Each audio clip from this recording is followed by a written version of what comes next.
ठीक है पुरोहित जी। मैं प्रोफेसर साहब के पास पहुंच रहा हूँ। प्रोफेसर साहब, आपने तमाम मुझे लगता है किसान आंदोलनों को देखा भी है, उसको समझा भी है, और आप उसे आगे पढ़ाते भी है, क्योंकि आप खुद एक प्रोफेसर हैं, शिक्षक प्रशिक्षण का आपका काम ही है। ये आंदोलन को आप किस तरीके से देखते हैं? क्योंकि मैं चाहता हूं कि इस आंदोलन पे एक बड़े प्लेटफॉर्म पर, बड़े कैनवस पर बात की जाए। इसीलिए मैंने आपको जोड़ा। आप इस पूरे आंदोलन को किस तरीके से देखते हैं? क्या वाकई में इस आंदोलन की जरूरत है? क्योंकि पंजाब के अगर सरकार को देखे तो पंजाब की सरकार जो है केंद्र के कानून के खिलाफ, पहले ही पंजाब में एक वो और लागू ना प्रकाश होए, जी, हाँ, अगर वो बात चीजें बोलेंगे, वहां पर एक पास कर सेकंड चुकी मुझे है। एक लाइन और फिर बोलना भी है। हाँ, जिस जहां के लोग ये आंदोलन कर रहे हैं वहां पे ये कानून लागू ही नहीं है। पंजाब लागू ही में नहीं तो है, ये क्योंकि कानून वहां अभी के, तक हाँ, लागू ही पंजाब नहीं। पंजाब की सरकार ने इसको अक्टूबर नवंबर में ही, जो है अक्टूबर में ही इसको माइनस कर दिया था। फिर भी ये आंदोलन हो रहा है। इसमें आप क्या राजनीति देखते हैं या वाकई किसानों का हित कहीं? पुरोहित जी।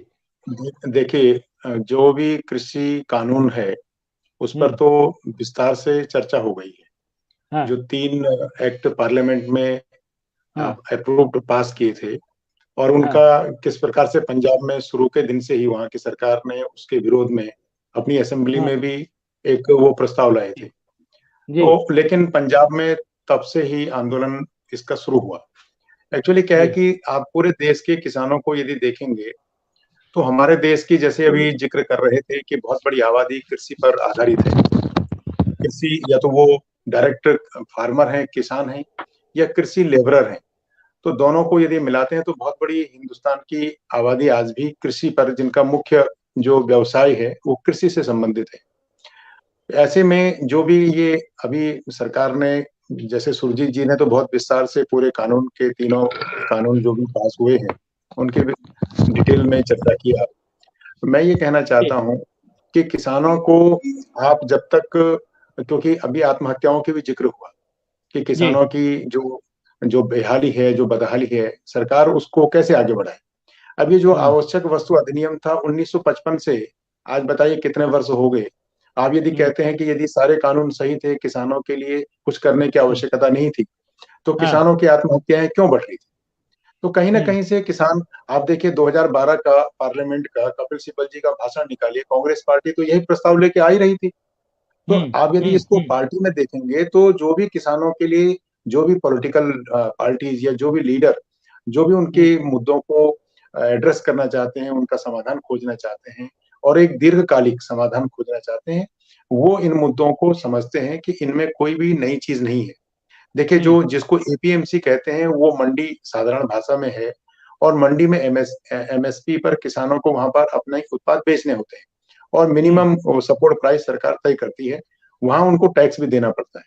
जब आपने हम्म। एमएसपी के बाहर उसके लिए एक बाजार उपलब्ध करा दिया, तो अब आपके पास ये और साथ में आपको फसल की उत्पादन से पहले आपका हम्म। कॉन्ट्रैक्ट हो गया। उस कॉन्ट्रैक्ट को यदि कोई वायलेट करता है तो उसके लिए रिड्रेसल एसडीएम डीएम के पास आप जा सकते हैं, ये उसमें रखा गया है। तो हम्म। किसानों की उत्पादन से पहले उसका बाजार निर्धारण कर देना, और हम्म। एमएसपी मंडी से बाहर उसको बेचने के अवसर उपलब्ध करा देना। और जो हम्म। आवश्यक वस्तु अधिनियम था, जिसमें हम्म। जो जल्दी खराब हो जाने वाली थी, उनके भंडारण पर बड़ी रोक थी, एक लिमिट के ऊपर आप स्टोर नहीं कर सकते, उस रोक हम्म। को आपने इसमें हटाया।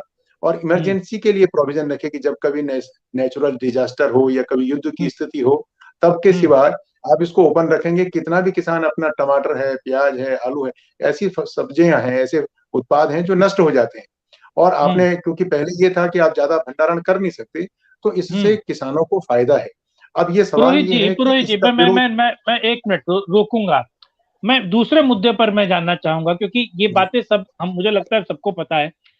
मैं सीधा सीधा सवाल पूछ रहा हूँ, आपको राजनीतिक बू नजर आती है, राजनीति नजर आती है कि इस मैं आंदोलन के मैं उसमें राजनीति हो उसी रही है, उसी कहीं ना कहीं विषय पर राजनीतिक उसी रोटियां विषय सेकी पर जा मैं आ रही रहा था। है? जी। कि जी। देखिए, उसी विषय पर मैं आ रहा हूँ कि जी। देखिए, देश के किसानों की स्थिति को आपको समझना पड़ेगा। हिंदुस्तान हम्म। बहुत बड़ा देश है, 70% आबादी है, अभी जिक्र कर रहे थे। हाँ। तो हमारे पास जो बड़े किसान हैं और जो छोटे किसान हैं, ये जो पूरी व्यवस्था है, ये वो 70% आबादी का, जिसमें 82% किसान हमारे स्मॉल एंड मार्जिनल सेक्टर के हैं, सीमांत हम्म। किसान है, जो छोटे किसान है, जिनकी जोत छोटी है।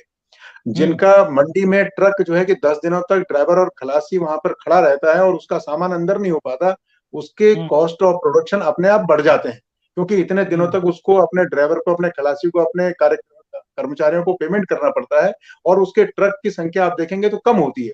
एक आदमी के 1000 ट्रक हैं, किसी के 10,000 है, किसी के 500 है, किसी के 700 है, उसमें 200 ट्रक वाला भी है, 20 ट्रक वाला भी है। तो ऐसे मंडी के अंदर जब जब फसल तो सबकी एक साथ होती है, तो वहां पर छोटे किसानों को इस एक्ट में एड्रेस करने का कार्य किया, जिनकी तादाद बहुत बड़ी है। और आप यदि किसानों की हत्या का निकालेंगे तो महाराष्ट्र सबसे आगे है किसानों की आत्महत्या में, कर्नाटका है, आंध्र प्रदेश है, मध्य प्रदेश है, तेलंगाना है। ये राज्य ऐसे हैं जहाँ पे किसानों की हत्याएं, आत्महत्याएं किसान करते आए हैं, क्योंकि ये छोटे किसान हैं, ये ऋण में, कर्ज में डूबे रहते हैं, ये अपने उत्पाद का मूल्य इनको नहीं मिल पाता। ये किसान कहीं आंदोलन में नहीं है। आप देखिए जहां पर आत्महत्याएं ज्यादा हैं उन राज्यों की स्थिति आप देखिए, सिर्फ पंजाब और हरियाणा, पश्चिम उत्तर प्रदेश के किसान है, क्योंकि ये बड़े किसान है। बड़े किसानों को लगता है कि हमारे फसल का ये यहाँ से मंडी में हमारा आधिपत्य खत्म होने, जबकि सरकार ने ऐसा कुछ नहीं कहा। एमएसपी रहेगी, APMC as it is maintain रहेगा, इसमें सारी बातें हैं। तो जब सारी बातें इसके अंतर्गत हैं और किसान फिर भी आंदोलित हैं, तो राजनीति नहीं है तो क्या है? जब सारी बातें, मुझे लगता है कि यदि किसानों की बात, इसमें एक चीज मुझे गंभीरता से इसमें नजर आती है कि सरकार यदि जो मंडी के बाहर यानी एपीएमसी के बाहर भी यदि वो चाहते हैं कि एमएसपी निर्धारित हो जाए, यानी कि जो और लोग खरीदें बाहर में एक मिनिमम दर हो, तो वो तो कॉन्ट्रैक्ट में पहले ही हो रहा है कि आपके उत्पाद से पहले ही सरकार चाहती है कि भाई उसका किसान के साथ कॉन्ट्रैक्ट हो जाए, फसल से पहले ही उसका जब कॉन्ट्रैक्ट होगा, और यदि वो उस कॉन्ट्रैक्ट को नष्ट करता है या रद्द करेगा तो उसके लिए रिड्रेसल एजेंसीज उसमें बनाई गई है। तो किसानों की हित में इस तरह की व्यवस्थाएं उसमें रखी गई हैं। मुझे नहीं लगता कि यहाँ से कहीं से किसान का कोई अहित होने वाला है, लेकिन जिस प्रकार से आंदोलन बढ़ गया है, जिस प्रकार से किसान सड़क पर हैं, सरकार को इसमें चाहिए कि वो संजीदगी के साथ किसानों से वार्ता करे, और इस बात को जिस प्रकार से निगम साहब कह रहे थे कि इनके समझाने का काम करे, क्योंकि इसमें कोई नुकसान नहीं है। इसमें जो सीमांत और जो मार्जिनल फार्मर हैं, जो आत्महत्याएं करते थे, मैं समझता हूँ कि निश्चित रूप से उनकी समस्याओं को इससे हल मिलेगा। और जो बड़े किसान चाहते हैं कि मंडी के बाहर भी एमएसपी निर्धारित की जाए, तो वो सरकार कर सकती है, ऐसी कोई बात नहीं। वो सरकार इसमें कर सकती है। इस सरकार ने किसानों की समस्याओं